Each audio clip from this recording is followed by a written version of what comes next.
El derecho constitucional argentino no es solo un montón de papeles viejos firmados en 1853, es literalmente la arquitectura monumental de todo el Estado. Hoy vamos a desarmar ese engranaje para ver cómo muta en la vida real. Y para esto nos vamos a meter de lleno en un área que es la médula del sistema republicano: las reglas del juego político y electoral. Sí, hoy nos enfocamos sustancialmente en todo lo que necesitas dominar técnica y profundamente sobre la famosa bolilla 6.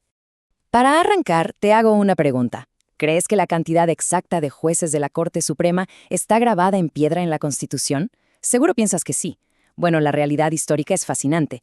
El texto original decía que eran 9 miembros, pero con la reforma de 1860 se lo delegaron directamente al legislador. O sea, el diseño fino del tribunal más importante del país queda totalmente sujeto al equilibrio del poder político de turno. Increíble, ¿no? Así que, para entender este laberinto, esta es nuestra hoja de ruta de hoy. Vamos a ver la estructura del poder, la supremacía de la Constitución, cómo interpretan las leyes los jueces, cómo se desarma un fallo por dentro y, finalmente, la jurisprudencia en plena acción. Empecemos por la base, la estructura constitucional del poder.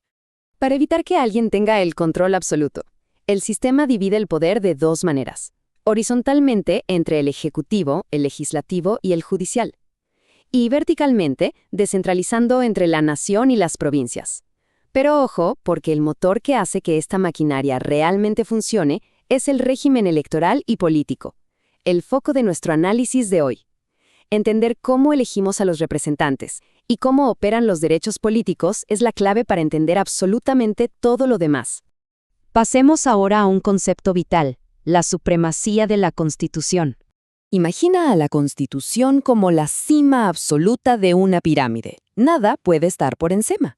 Cuando una ley de una provincia o un decreto choca contra ella, se activa lo que llamamos el control de constitucionalidad. Acá, los jueces actúan como legisladores negativos. ¿Qué significa esto?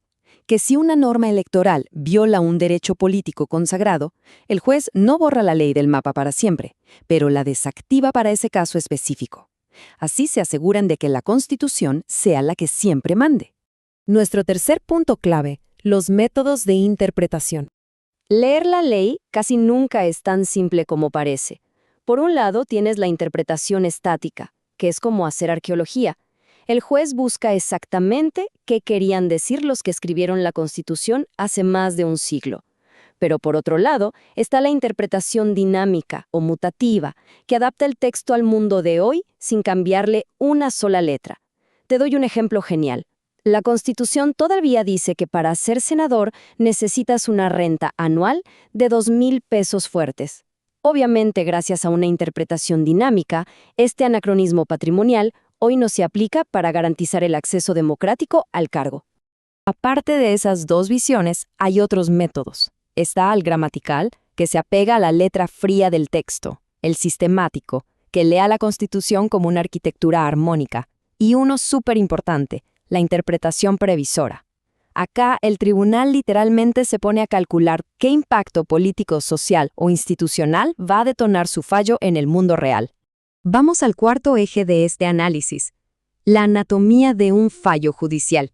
Un conflicto institucional no aparece mágicamente en la Corte Suprema. Tiene que subir por una escalera procesal bastante empinada. Arranca en la primera instancia con el juez inicial o juez quo. Si se apela, sube a la segunda instancia, que es la Cámara.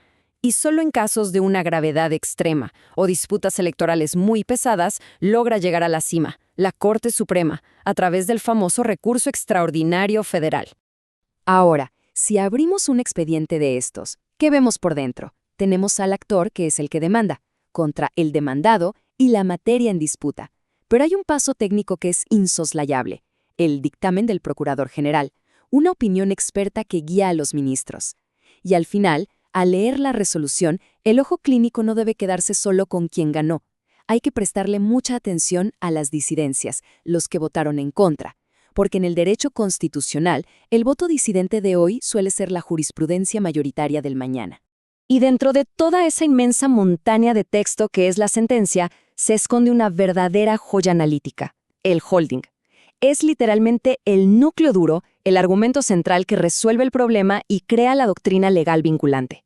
Todo lo demás que dicen los jueces en el texto, esos comentarios al margen que llamamos obiter dictum, ayudan a fundamentar, pero el holding es la regla de oro. Para cerrar, veamos la jurisprudencia en acción. Vamos a los hechos. Tenemos el famosísimo caso de Natalia de Negri contra Google, un choque tremendo y muy moderno entre el derecho al olvido y la libertad de expresión frente a los algoritmos. Acá la Corte rechazó la censura, estableciendo que la libertad de expresión es una libertad preferente.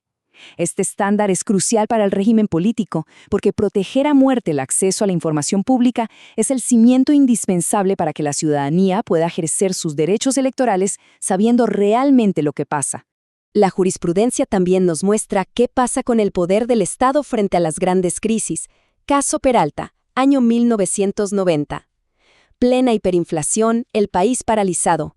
El Ejecutivo saca un decreto de emergencia y congela los depósitos bancarios de la gente. ¿Qué hizo la Corte? Aplicó una interpretación puramente previsora y validó esta medida extrema, argumentando que priorizar el derecho de propiedad individual a rajatabla habría colapsado la supervivencia misma del Estado.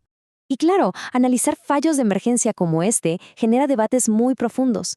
Cierta parte de la doctrina critica esto, señalando que, históricamente, los estados de necesidad se usan para restringir garantías a niveles severos, con el argumento de que las crisis que se generan en la esfera política terminan exigiéndole el mayor sacrificio económico a la gente.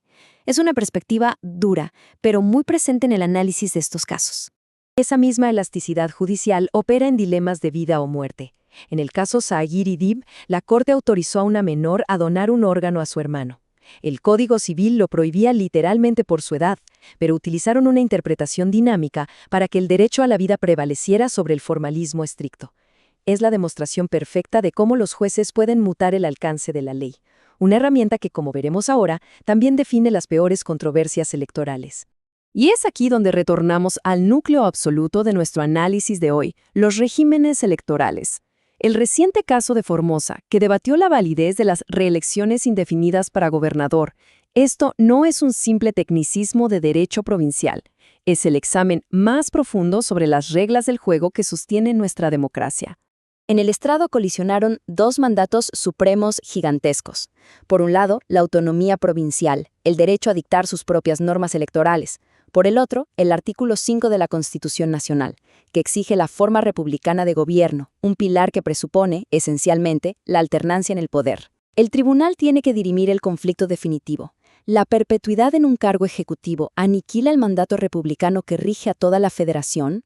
Después de diseccionar cómo se distribuye el poder, cómo se aplican las reglas electorales y cómo fallan los tribunales ante las crisis, surge un interrogante ineludible. Si los textos constitucionales permanecen estáticos, pero sus efectos mutan según la época y los jueces de turno, ¿es la Constitución un límite inquebrantable de piedra? ¿O su verdadero significado es, en última instancia, el que la Corte le otorga en cada momento histórico? Te dejo pensando en eso.